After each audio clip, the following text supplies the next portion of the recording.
Welcome to the Carl Jackson Show. This is your daily dose of objective truth in a world of confusion and lies.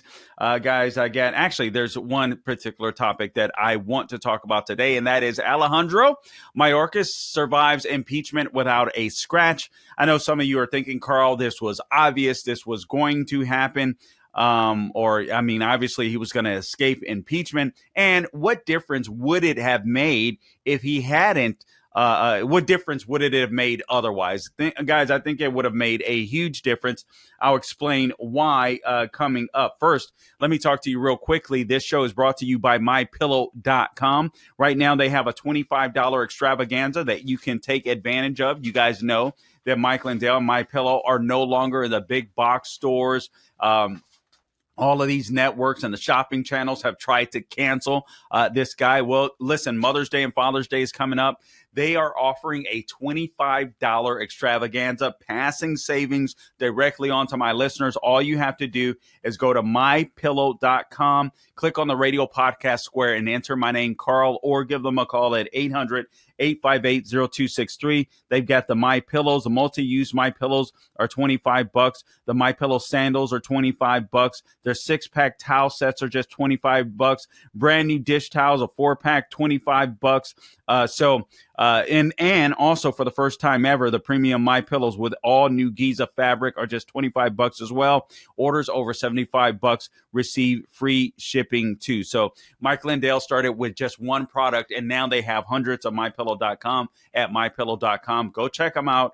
Use the radio podcast square, enter my name, Carl, as your promo code, or give them a call, 800-858-0263, and enter my name, enter the name Carl. All right, just real quick. Some headlines that I want to share with you. The first one I will circle back to. Democrat-controlled Senate votes down articles of impeachment against Secretary Alejandro Mayorkas. Gabe, can you say his name? I think it would sound better if you say it, Alejandro Mayorkas. I wish. Oh man, look at that. You should just tape that, and instead of me saying it, when I'm getting ready to say his name, we just play that. It sounds so much better. All right. Iran threatens Israel with a harsh response if they counterstrike Iran. My response is bomb, bomb, bomb, bomb, bomb, Iran.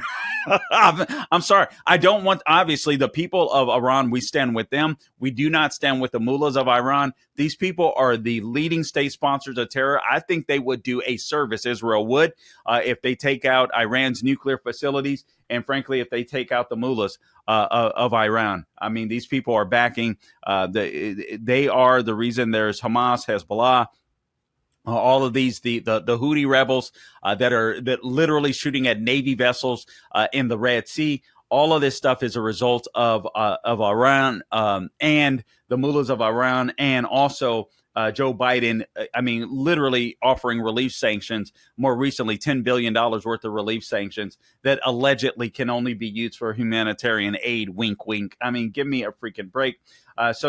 I think that Israel needs to bomb them, and I agree with people that have said Israel needs to do it now before their nuclear facility is built up beyond a point, or to a point where even if they strike them, it's going to have little to no effect. Right now, they could have a major effect.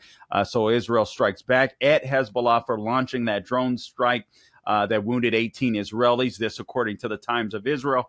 14 soldiers and 4 civilians were wounded as an explosive drone fired from Lebanon struck a community center in the northern border town of Arab I don't even know how to pronounce this, al-Aramshi on Wednesday. Medics and the military said, according to the Israeli defense, the military said, according to the IDF, the Israel Defense Forces, 14 of the victims were soldiers, including 5 listed in critical and serious condition. The 4 civilian victims were all lightly hurt. Hezbollah claimed responsibility for the attack, saying it targeted a building being used by the Israeli military with guided missiles and explosive laden drones. And guys, I am concerned about this Israel war because I believe that the chickens will come home to roost. We see the idiots. I mean, we did it. We showed you yesterday in the podcast. All these idiots standing in front of traffic and all this kind of stuff. These leftists and Muslim terrorists or Islamic terrorists are going to become more emboldened as this war goes on and as we back away from Israel. If you're under the impression that what happens in the Middle East stays in the Middle East, you're wrong. It is so unlike Russia and Ukraine, where I really do believe they can negotiate a ceasefire, a legitimate ceasefire between Russia and Ukraine. I don't think the Biden administration wants to at this particular point. But when it comes to Israel, if the United States, we just need to get out of the way. And listen, Israel, all of these people, listen, Israel, any money they receive from us, they buy all of their military equipment from us. That is the relationship. So it's not like we're losing out on that. It's not like Russia and Ukraine whatsoever. We should just get out of the way and allow them to defend their country. What the heck are we doing meddling in their country? Here's another one that I think is really important, and it's relevant to the southern border. We'll talk about again this impeachment with Alejandro Mayorkas. A House panel reveals that the CCP is subsidizing the U.S. fentanyl crisis. No crap, Kremlock.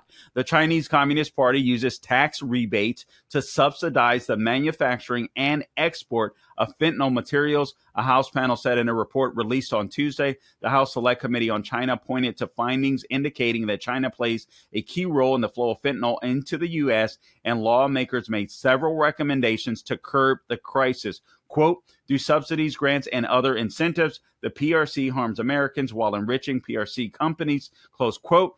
This according to the report, referring to the People's Republic of China. The committee said in its report it has, quote, found no evidence of new criminal enforcement actions, close quote, to curb the flow of fentanyl chemicals into the U.S.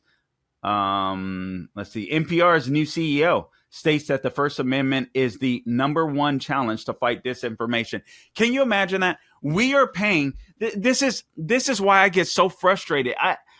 I want to bash the left. And we should bash the left because they're evil and they're destroying the country. But we're complicit in destroying the country if we continue to vote for weak behind Republicans that won't close, places like or institutions like NPR down.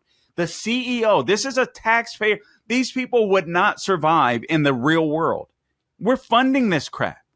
Maybe it was relevant. Maybe we should have one point in time. I don't know. I don't know the entire history of NPR, but I know there are a bunch of commies right now. That guy Yuri Berliner had to quit. They suspended him for speaking the truth, and then he just finally resigned the other day. But now you have the CEO, the chief executive, Catherine Mayer or Marr, called the First Amendment the number one challenge in American journalism.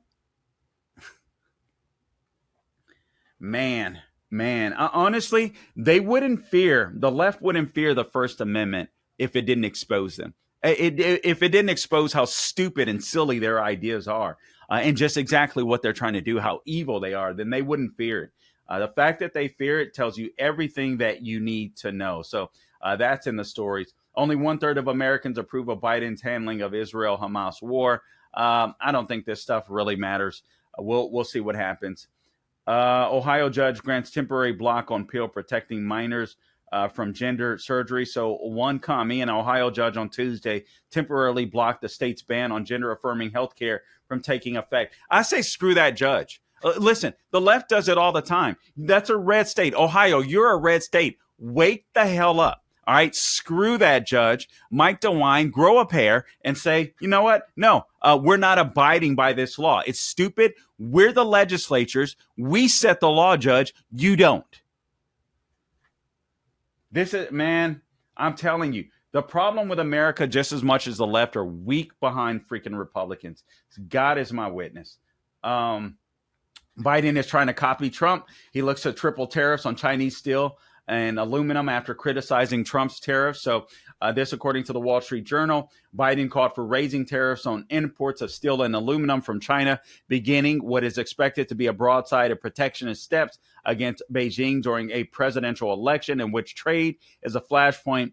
Biden, who will discuss the steps Wednesday during a visit in a swing state, Pennsylvania, is asking his trade officials to more than triple a key tariff rate on Chinese steel and aluminum products to 25% from 7.5%. We'll see if that is actually true, if that actually comes to fruition. I'm skeptical about that. I'll believe it when I see it. And also he's going to reimpose sanctions on Venezuelan oil. So Biden administration. So why is it good now? You know what I'm saying? If this is the right thing to do during an election year, impose tariffs on China's steel and aluminum, why wasn't it the right thing to do all along? It's because they don't want to give Trump credit. It's as simple as that. The Biden administration said it would not renew a license this is the Biden to reimpose sanctions on Venezuelan oil. So they're not going to renew a license set to expire early on Thursday that had broadly eased Venezuela oil sanctions, moving to reimpose punitive measures in response to President Nicolas Maduro's failure to meet his election commitment. Oh, so now it's important in an election year? What'll happen is if Biden were to win re-election, they'll just remove the sanctions. This guy loves dictators. So anyway, that's that. All right, now let me circle back. Let me get to the news. Let me talk about this Alejandro Mayorkas impeachment hearing, or how he basically escaped without a scratch. And why this is important. I'm going to share a couple of stories in regards to that that you may or may not have heard about. So make sure you stay tuned for that. Before I go into that, I do want to talk to you about Wealth Protection Research, our sponsor. At the very heart of our democracy lies a principle that we hold sacred. That is free speech. It is the cornerstone that supports every freedom that we cherish. Yet in today's digital age, discussions about our wealth, our rights, and our future are being silenced or overshadowed in mainstream narratives, leaving many feeling voiceless in conversations that are crucial to our financial independence and security. This is where Wealth Protection Research steps in. They are armed with a mission that's never been more critical. Wealth Protection Research is not a financial advisory firm. They are defenders of free speech, committed to giving a voice to the silence. Wealth Protection Research tirelessly seeks out financial experts.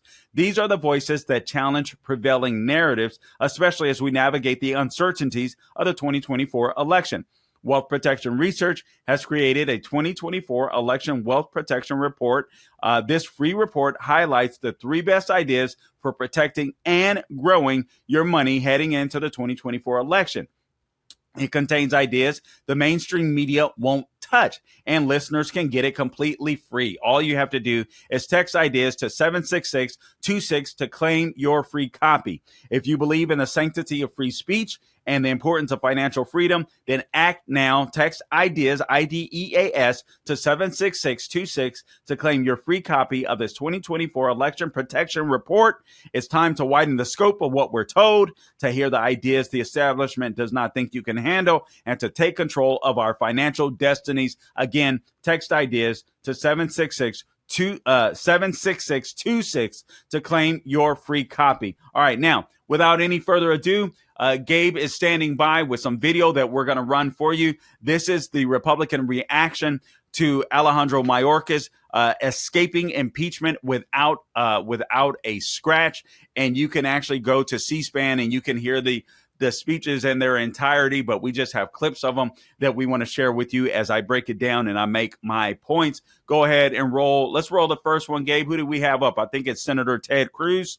The Democrats concluded that Joe Biden and Alejandro Mayorkas, defying federal law, ignoring the text of the statute, deliberately releasing criminal illegal aliens over and over and over again, that's just hunky-dory. You can't impeach him for that. Every Democrat just voted. By the way, every cabinet member, guess what? You've just been given a blank slate. Ignore the law. When Democrats are in charge of the Senate, the entire cabinet could ignore the law. It is no longer impeachable in Democrat Wonderland when a member of the executive branch openly defies the law. All right. Listen, guys, I don't have to preach to you because obviously if you're listening to my podcast and podcasts like this, you are well informed. But I do want to just reiterate what Senator Ted Cruz just said that is so important. Basically, what happened yesterday with Alejandro escaping impeachment in the Senate is they've given Alejandro Mayorkas, they've given all department heads, all cabinet heads, the permission to not only destroy America, but to completely lie about it and get away with it. Because they have told them, as Senator Ted Cruz said, there will be no consequences for doing so. And Joe Biden needs that if he's going to win in 2024.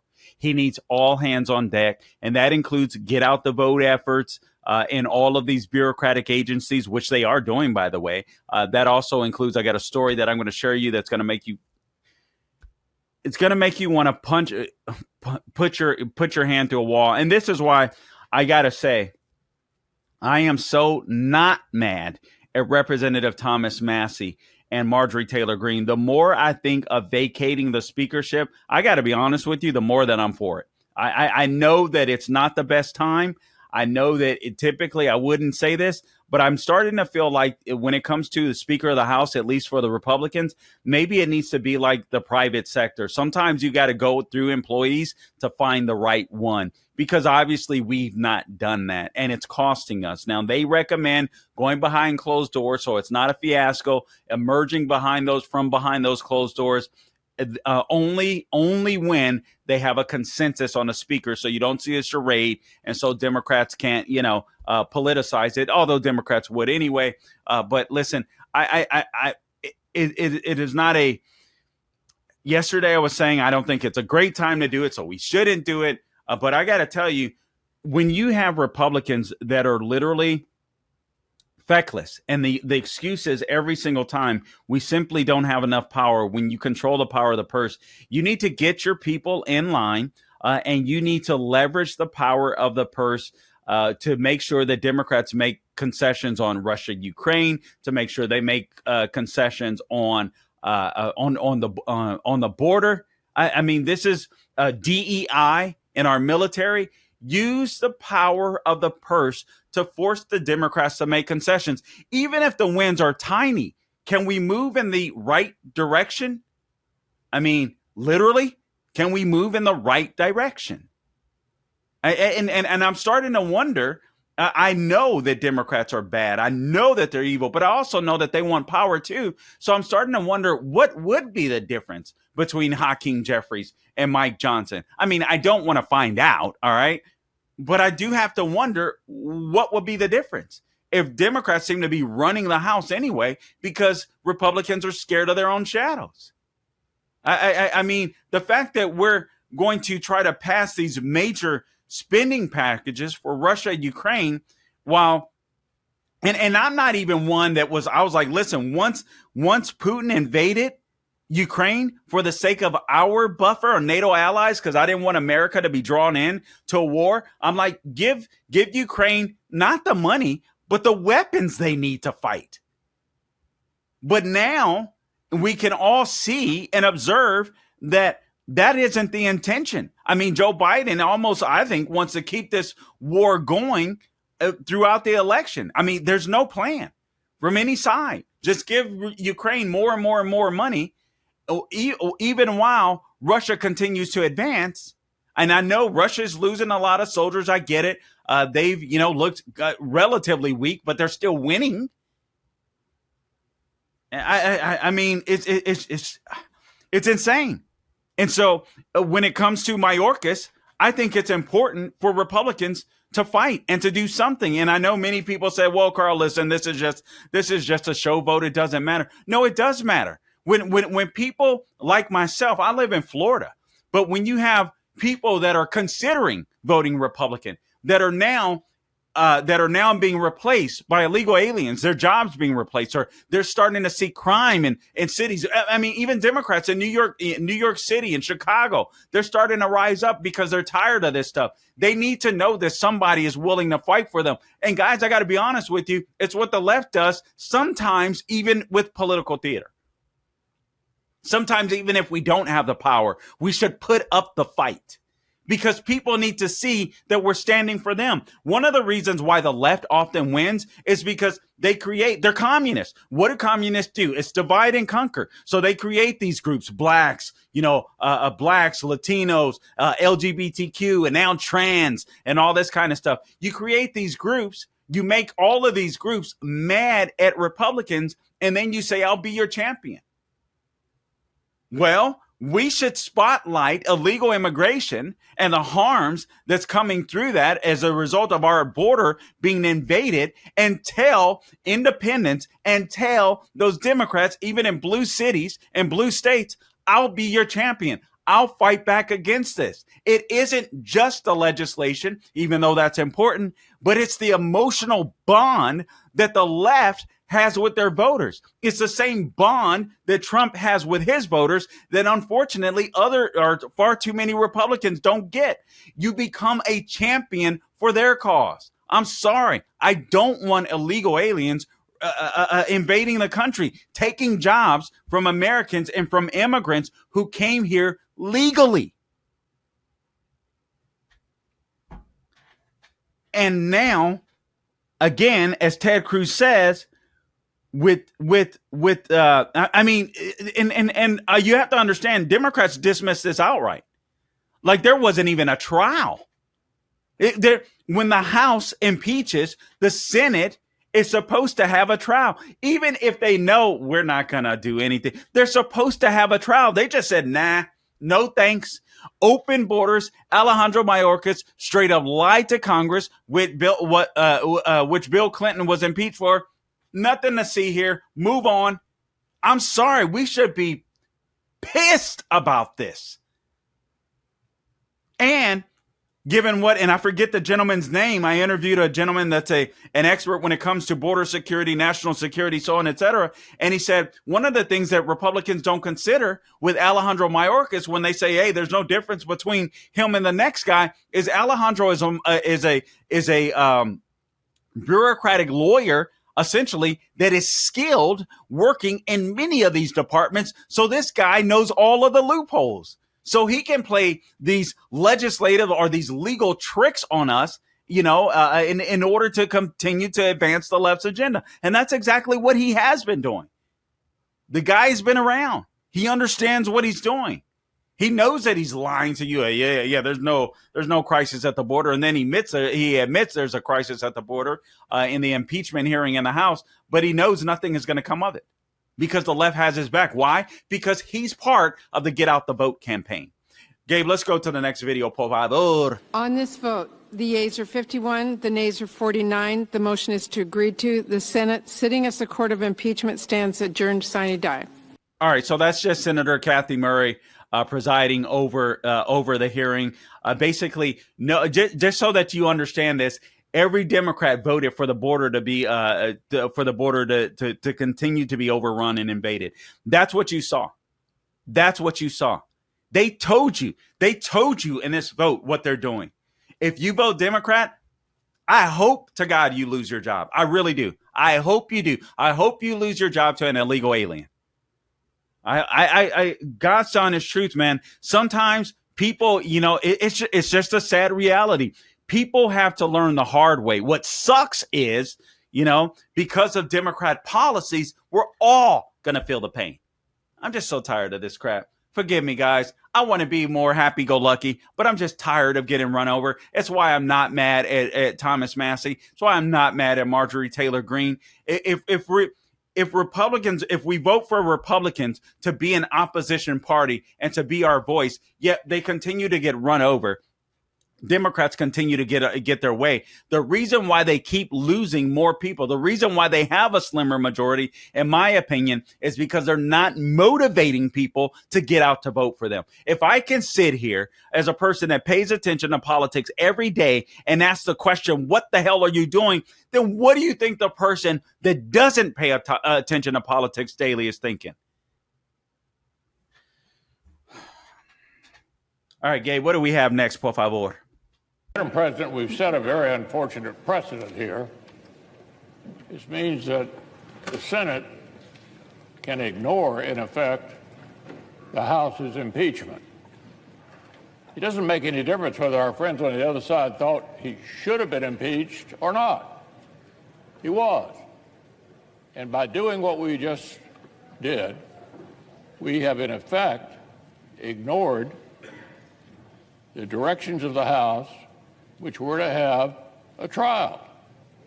We had no evidence, no procedure, This is a day that's not a proud day in the history of the Senate.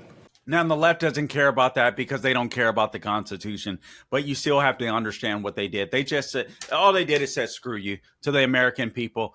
We want to maintain power.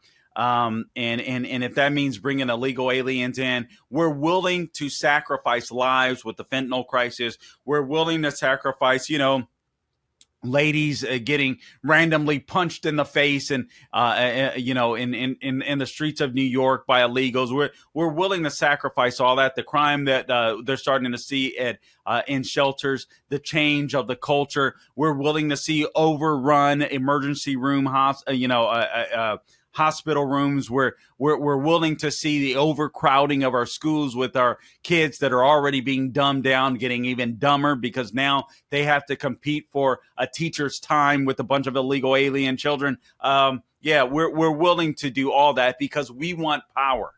We want power.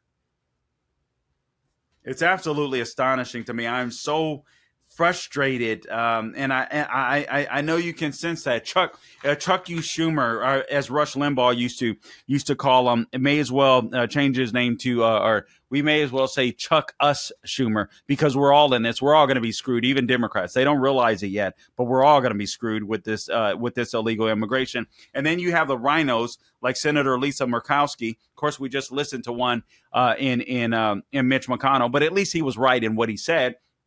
He's absolutely right. No matter why the House came to the conclusion that they came to, the guy was impeached, and it is the duty of the Senate to have a trial and hear it, to hear the evidence. They just said, screw it.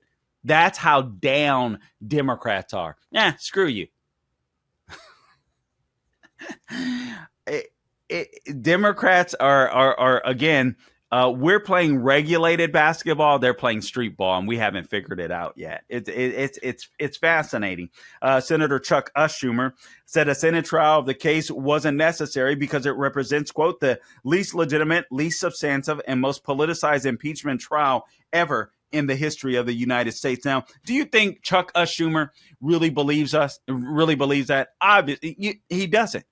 But he's decided that he wants to retain his power. He's an old guy. He wants to live out his days with prosperity and wealth and all of that kind of stuff. He wants to feel good about himself. He just wants to stay in Washington, D.C. I am starting to believe I'm not a term limits guy. I don't think I'll ever be a term limits guy. I really believe that it is incumbent upon the voters to vote people in or out of office. We get what we deserve. But I am starting to buy into there needs to be age limits. I mean, these fools should not be able to retire in the Senate. I'm sorry. It's just getting out of hand. All right. It's just getting out of hand. And I don't mind seasoned citizens. I don't mind the 65-year-olds, maybe, I don't know, maybe 72. I'm thinking needs to be the cutoff. I don't know, but there comes a point where it's time for you to go home and spend time with your family, spend time with your kids, spend time with your grandkids, and get the heck up out of Washington, D.C. It's just insane to me. He says the charges brought against Secretary Mayorkas failed to meet the high standards of high crimes and misdemeanors. This from a guy who didn't listen to any of the evidence. But this is honestly, if you're a Democrat, you should be insulted because this is how dumb they believe their voters are. You don't have to have any evidence. You guys are going to believe what we say, and you're going to vote for us anyway. And unfortunately, he's been right. Let's go to the next video, Gabe. What we've witnessed today is truly historic. This has never occurred. Nothing like this has ever occurred. Under Article 1, Section 3, Clause 6, we've been given a duty. We've been given the sole exclusive power to try all impeachments. Try all impeachments. Not some of them, not just those with which we have happened to agree, not just those that we are happy that the House of Representatives undertook to prosecute, but all. The word try is also significant. It refers to the word trial. It's the same word. It's a proceeding in which the law and the facts are presented to finders of fact in front of judges in order to reach an ultimate disposition. in a criminal proceeding. It would be an ultimate disposition culminating in a verdict of guilty or not guilty. We were precluded from doing that job today, and we were precluded from doing so in a way that is not only ahistoric and unprecedented, but also counter-constitutional. Nothing could be further from the plain structure, text, and history of the Constitution than that. So let's. Okay, and I understand, guys. Listen, I think the Republicans, I mean, they get it. I love Mike Lee. I love Senator Ted Cruz. These guys are never going to win a contest for being able to connect on a personal level, but these are the fighters that you want inside of the chamber fighting for the Constitution. They don't always get it right. I don't agree 100% of the time, but we're probably in agreement 95% of the time. So pretty close, but he's absolutely right. I mean, the fact that they just decided to completely exclude a trial, it's just insane. They are spitting on the Constitution. They are spitting in the face of the Constitution, or spitting on the Constitution and spitting in your face, because the people have had it. The House of Representatives, as you know, is the people's house, right? They are the branch of the federal government closest to the people. They represent us in districts, right? We can go and meet with them when they have different local things going on, so on, etc. This is the branch that is meant to be closest to the people. So this is the branch that is supposed to understand the people more, be in touch with the people. You know what I'm saying? And they just said, screw the people. The House spoke. So we, the people, spoke. And they just said, screw the people. That's what the Senate said. That is what the Democratic Senate is doing. Now, I want to share this bit of news from you. This is from the Heritage Foundation on their I don't know if it's called blog or whatever it's called. The Daily Signal. So I'm sorry. I put it on Word and I never printed it out. Oh, but trip off of this. You want to know why impeaching Alejandro Mayorkas, for those of you that think, it's worthless. It's not worthless. You don't want a lawyer that freaking knows how to destroy the country from the inside out in that position. Import a new electorate. All right. This from Daily Signal. Congress alarmed by flyers in Mexico urging illegal aliens to vote Biden. Let me read that again. Congress alarmed by flyers, paper flyers in Mexico urging illegal aliens to vote for Biden. So the vote for Biden, the vote for President Biden, quote unquote, flyers found at a center for migrants in Mexico constitute foreign meddling in U.S. elections, according to congressional Republicans. So amid the ongoing crisis of illegal immigration at the southern border, lawmakers decried flyers posted at the Migrant Service Center near Brownsville, Texas, that tell illegal aliens, and I quote, reminder to vote for President Biden when you are in the United States, close quote. Joe Biden, now this according to Senator Roger Marshall, Republican from Kansas, he says Joe Biden has sacrificed our nation's safety and security in his pursuit to get as many people here as possible. Why? Because he believes these are future Democrat voters. Guys, that's the case. That is the case. Who is this? Marshall goes on. This is election interference orchestrated at the highest levels. We have to get our hands around this. Americans have to have complete confidence in their elections.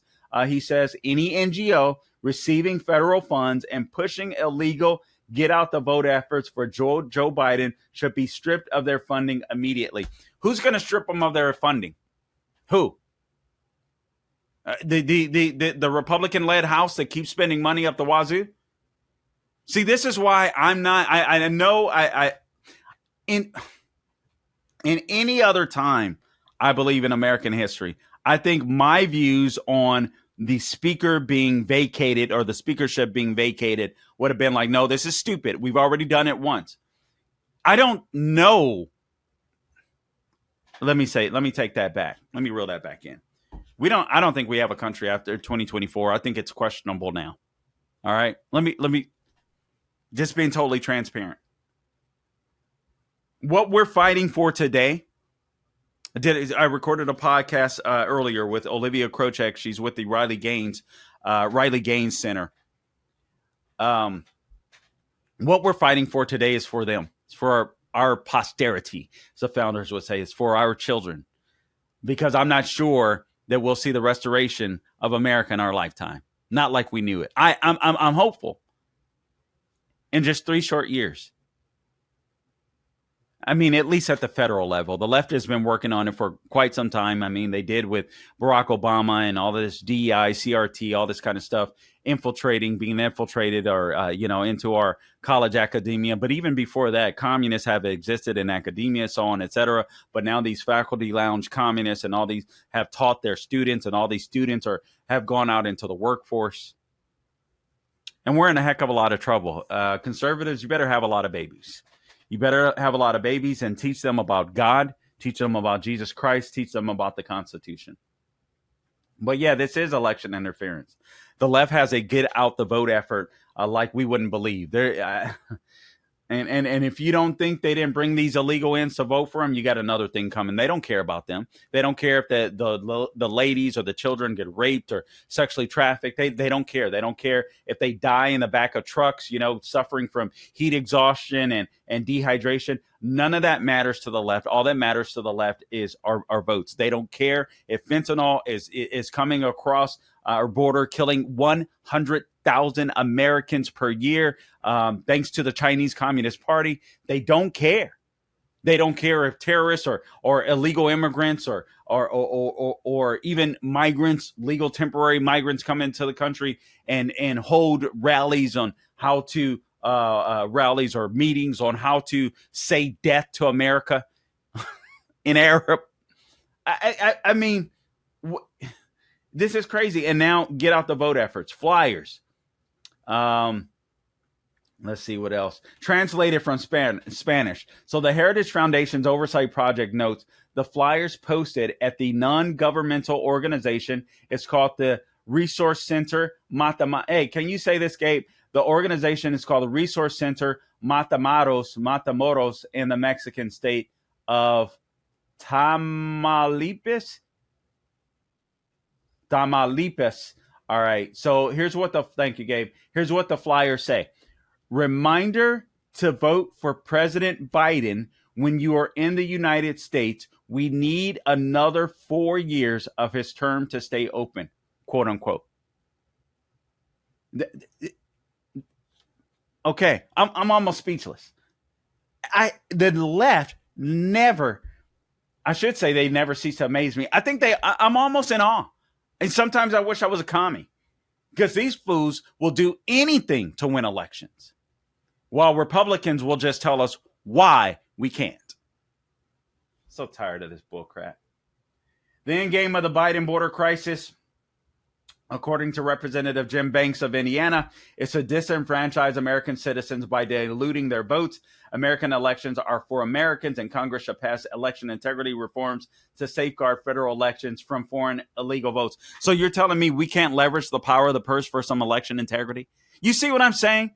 This job with speakership, we're so concerned about looking like fools instead of the country being destroyed. You're telling me that Mike Johnson cannot leverage the power of the purse for election integrity, for border security? I'm sorry. I'm over it. Maybe I'm the one freaking Republican or conservative that believes I don't give a damn anymore if Mike Johnson stays or goes. At first, I was like, listen, just yesterday, I was sitting there thinking, well, listen, I don't want to go through this again, but I understand Massey's pain. I understand MTG's pain. For God's sakes, we are seeing Democrats run roughshod over us, and our only thing is, it's constantly, well, we got a slim majority. Well, you are the majority, damn it. When Nancy Pelosi had the majority, did you ever hear Nancy Pelosi say anything like that? You knew that woman would fight for the left and for their agenda, no matter the cost. No matter the cost. We simply don't have it, if we're being real. And guys, we have to look in the mirror too. That includes myself. We simply don't have Republicans that love America as much as the left hates America. That's the problem in DC.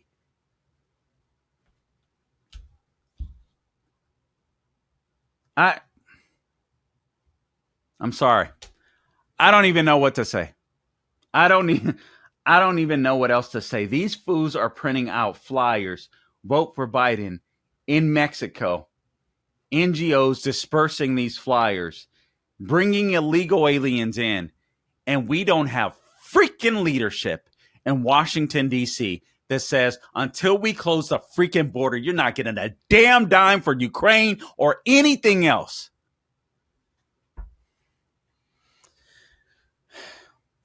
Gabe, this is one of those podcasts. I feel like Eddie Murphy in Coming to America. Sexual chocolate. Drop the mic. It's done. It's over. It's up to us. Call your senators. It's all we've got. It's all we've got. You know, and this is myself included, because sometimes I don't do it. I need to make sure we got to call our congressmen. We got to call our senators local. We got to make sure that they know we want them to use that power of the purse. And that's national, guys. Make sure you're paying attention to local politics. Make sure you're paying attention to local politics. They're going to be so crucial this year. Make sure you're paying attention to your state house, your state senate. Don't become the next Ohio, a deep red state that acts like they're a blue state. They got so many rhinos, it's unbelievable. That's our fight. That's our challenge. I'm sorry. Trump isn't enough. I love him. He's not going to be enough. We've got to speak up. We got to demand. We got to demand what we want from our representatives. Trump will be the president, Lord willing, because I don't think it's a walk-in. I don't think it's a shoe-in like other people think, exactly because of stories like this.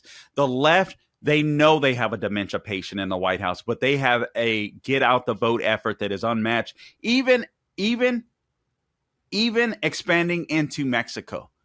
You talk about Russia interference in 2016 when it was only 700 people or so on Facebook.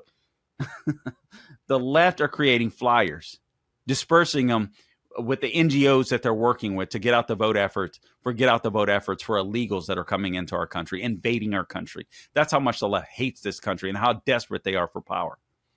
All right, guys, listen, I appreciate you tuning in. I don't know what else I can say. I appreciate you tuning in to this edition of the Carl Jackson Show podcast. Know your congressman, know your senator, know your local politicians. That's it. And you have to call. It's not easy. This isn't what we do. We're not used to this. We have to do it. Until next time, guys, do not grow weary doing good.